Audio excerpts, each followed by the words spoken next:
Hi guys, it's Dave. I must admit, when I set this YouTube channel up, I never thought I'd have subscribers and people messaging me and questions and all the stuff that goes on. My kids tend to roll their eyes a little bit when I say I've got a YouTube channel with subscribers. They're like, "Oh Dad, it's so cringy, don't ever tell my friends about this." But I've officially made it now as a YouTuber because I've been asked by a company to review a product.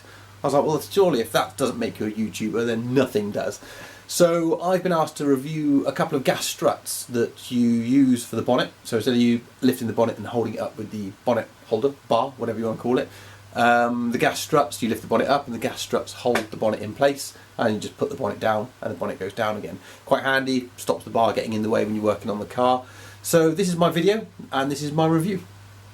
The box came with these, pretty straightforward, with two gas struts, a bag of kind of bits, nuts and bolts and brackets, which I assume I need to fit it to the car, and some instruction manuals. So if I get one of these out, they're pretty good quality. I mean, there's kind of a fake carbon effect here, which is nice. I like the look of it. They've got some branding on there from who makes them. The ends screw on. I can unscrew that quite simply. I don't think that's for adjustment purposes. I think that's for that's the way it's manufactured. Seems pretty robust. I can't bend any of that. Oddly, I can't push the gas strut in either. I can only assume that the leverage forces of the bonnet, when you shut the bonnet, is obviously enough to push that down. Either that or these are broken, but I don't think they're going to be broken. So hopefully when I get this on the car, that'll work properly. But yeah, pretty good quality. Both ends screw off. As I say, this whole end on this side actually unscrews completely. I can only think that's part of the manufacturing process. Perhaps they make different lengths for different cars, I would imagine so. This is the one they've sent me for the RX8. These are specifically for the RX8. So that's good. So I've got two of those. Instruction manuals. You can get them in different colours. So they've got different colours there. I asked for black because I thought that's just the best match. I wasn't sure.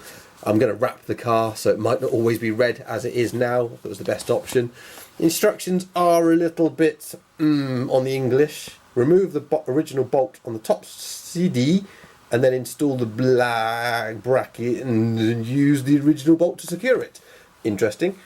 Remove the bottom bolt, instead it with this silver bolt and wash. Press two ends tightly, then make it. So I'm not enamoured with the instructions, I'll be honest with you, but yeah, where do you go with that kind of English? I don't think it's going to be that complicated. There's several pages in here. What's the next page going to be? Just some images of it installed. I don't know why they've installed a red one on what looks like a black or a blue car. Maybe that's just so they can see it easily. But this is the kind of effect I'm hoping for, a much higher bonnet opening. That I can actually work on the car without banging my head on the bonnet continuously. There's some more instructions here on how to remove your so how to take off the original gas. I don't have gas struts on mine. I don't know whether the RX8s ever did, but I definitely don't need to use that. Perhaps that's for other cars that have gas struts on them. So to be honest, it looks fairly straightforward. Looking at this image here, I think the brackets they've sent obviously connect to the bonnet up here. Got the gas strut down to this part here. Now, I think, I haven't had a look yet, but I think on my RX8, that's a nut and bolt. Something's there. I don't think it's a hole. I think there's something there. So I'm going to have to look at that and see what needs undoing to then just screw this in. So I think the next thing I'm going to do now is just go outside with the bits and let's do some videoing out there, see how complicated this is to fit in the car. So I've got the car open and I think this bolt here is the one I'm going to need to remove. I'm hoping there's no nut underneath. It's just threaded into a welded on thread, hopefully. And up here is obviously where I'm going to have to put the additional bracket for it to attach to. So I'm going to have a go at that now and I'll come back and show you the results.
That took all of about 2 minutes. So that's bolted in up there. You can see that with the light. There we go. And down the bottom, it has these little clips, little kind of clips that just clip around to hold the ball in place. I'm not going to do this, put this one back in here yet, just in case any adjusting to do. I'm just going to do the other side and see where we're at.